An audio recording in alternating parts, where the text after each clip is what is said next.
God, tell you what a beautiful Monday morning. The sun is shining. The weatherman, they reckon it's going to be the mid-30s this week. Yo, Mo! What? Be a pal and pass us one of those isotonic juice drinks.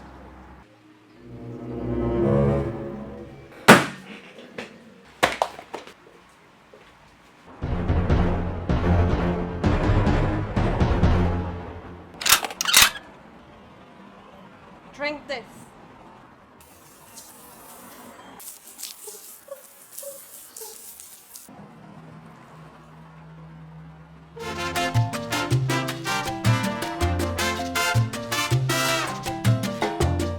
Oh.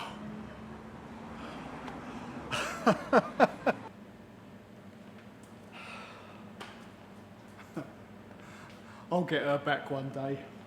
At least she didn't mess my hair up. Well, g'day.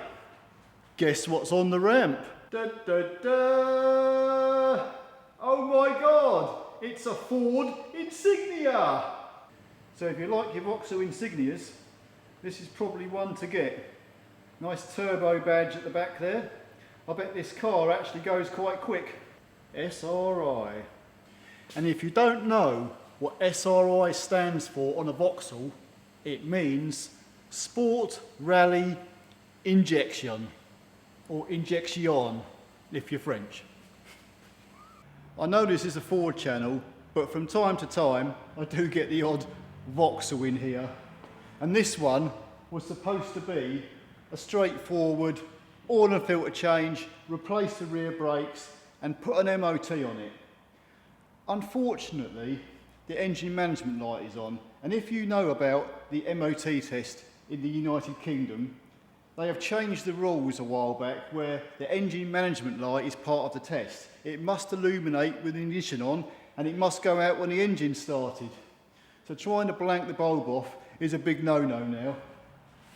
So anyway, here's my theory. This engine management light is either going to be a simple fix or it's going to be some kind of right friggin' jackpot. Let me go and show you the code. So we've got the engine management light displayed on the dash, which is not a good thing. And that's followed by our code of P0013 exhaust camshaft actuator solenoid valve control circuit current. It means the code's there all the time. If that P0013 was followed by the letter B, it still relates to the exhaust camshaft solenoid. Although that code is telling me it's a camshaft position sensor solenoid, I've just purchased one. It's an aftermarket one, by the way, because I ain't going to the main dealer. They're calling it an oil control valve here, but there again, that kind of makes sense.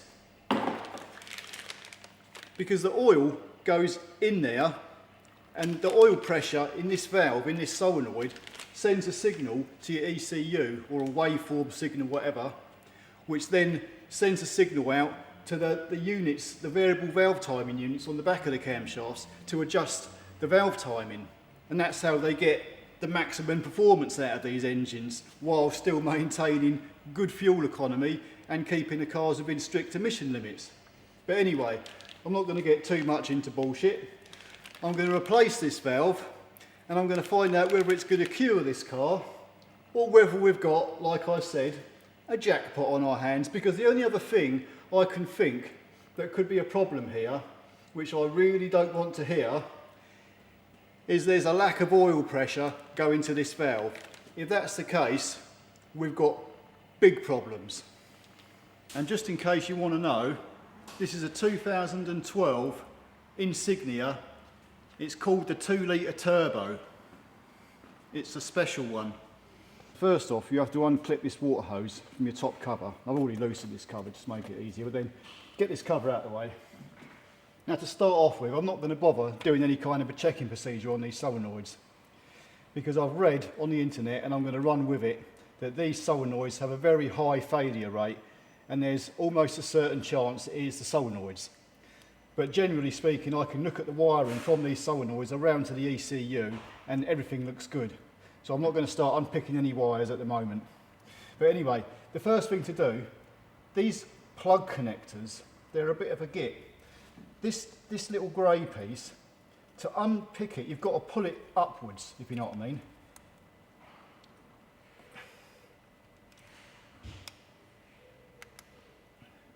So that's it. You can pull that up with a pick and it slides up a few millimetres. Then you're supposed to push this black tab in and it's supposed to release it down here. Unfortunately, they don't tend to want to release. So I get this right angled pick and I put it underneath the connector and actually lift the tab up underneath, then I can pull the connector straight off. You just got to take a little bit of time with it, because if you're rough with it, you're going to break it. Then you'll be in trouble. You'll notice also the inlet solenoid has a grey connector top, whereas the exhaust side, if I just get this cover off,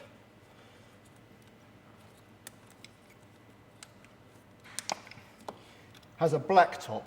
So they're definitely handed, and you've got to get the right one in the right hole. The next thing I will say is a bit of a must.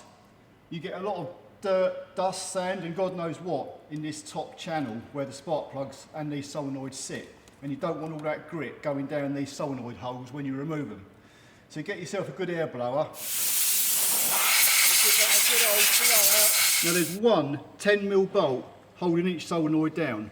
So I'm just going to undo that bolt and remove it now. Spin that bolt out. It'd be easier, you can't really get your fingers in there, if you use some long nose pliers to pull that little bolt out. Right, I'm going to grab this solenoid with some spark plug pliers and give it a little bit of a twist, then pull it up. And you might need a bit of rag at handy, because there's bound to be a bit of oil spillage from it. And there you go, one solenoid. I will say the wire gauze on these solenoids, I would check them to make sure they're not blocked with like metal filings or anything, because if they are, then you could have serious problems. If they were just blocked with gunge, oil deposits, then you could clean it properly, and that might be your problem. But this one looks pretty clean. Okay, so here's our new solenoid. I'm just going to point out here a couple things. I have got the correct one because it's got the black terminal connector, which means it's an exhaust camshaft side. Number two, the little 10mm bolt, this particular solenoid comes with a new bolt. There's also a little black spacer here, you'll notice, which goes inside this hole here. It's to stop this little flange being crushed up. So just make sure you've got that spacer. In actual fact, on the old one, I don't know if you can see it on this camera, but there is a little black spacer inside that hole there. One last thing here. I'm just going to put a smear of engine oil around this O-ring, because the last thing I want to happen is this seal to get damaged or snagged as I push it back into the cylinder head. So at least if it's wet with either grease or engine oil, it's got a better chance of sliding in without damaging it. So I'm going to pop this back in the head now. In actual fact, what I'm going to do, I'm going to put it down and I'm going to try and twist it and push it down at the same time so it goes in nicely and smoothly. Hopefully everything will go fine. Wipe the hole that it's actually going to go into to make sure there's no grit or anything around there. Now I'll just slide that back down into the hole, give it a little wiggle and a little twist, and that's actually going in pretty nice. Done. This particular 10mm bolt, I found on the internet the torque setting for it is 89 inch-pounds, which is really small because this is quite soft aluminium, and if you try and tighten it too much you could strip it, and you really don't want that to happen. But I don't have a torque wrench that goes that small a figure, so I'm going to nip it up by hand. But if you don't know how to nip it up by hand or how tight to do it, there's plenty of mechanics out there who will actually know how tight to do up bolts without stripping threads. You just get that kind of experience over the years. So that's nicely nipped up now. Also, the little bit of oil spillage I had when I removed this solenoid, I was going to spray a little bit of brake cleaner down there just to soak the oil up. Plug connectors, don't get them around the wrong way. You've got a grey connector there inside which will plug into our grey one. There's like a pinkish one here which will go onto our black one, which is our exhaust side. So you can pop the connectors on, and once they've clipped in place, the little grey locking tabs, you just push them down and that's it, they're on secure. Oh, this is the difficult bit. Clearing the code from the ECU, starting the engine and hoping the problem's been solved. So what I'll do here now, I'm going to clear this code. That's our codes cleared. So if I go back into our codes, no codes present. Trouble with these cars, you've got to put your foot on the clutch to start the engine, which is a bit of a nuisance. But this code, it would come back literally within a few seconds of starting the engine. So here goes.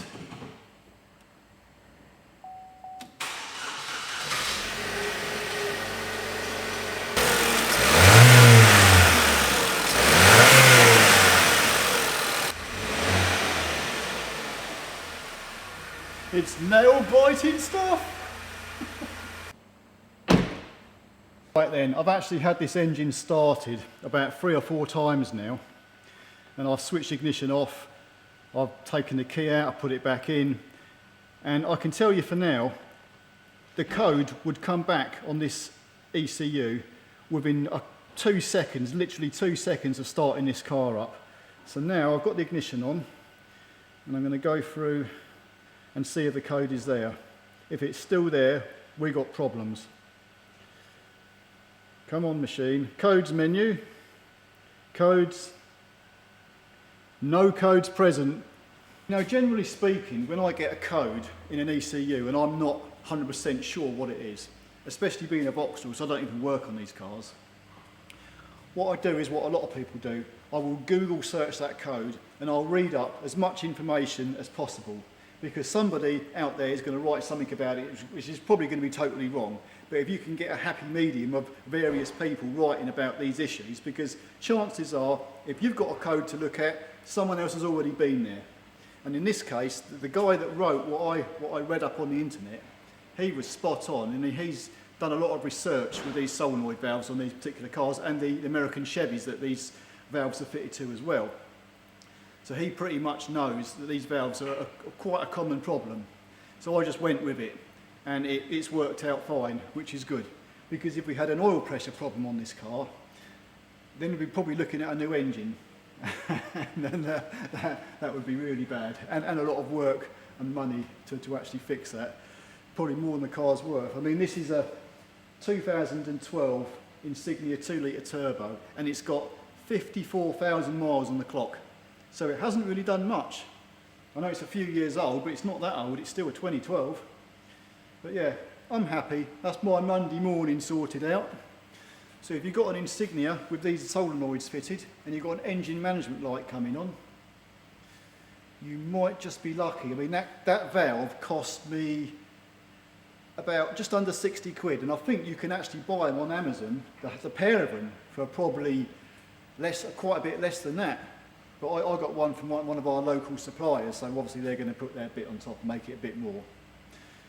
But anyway, that's another job done.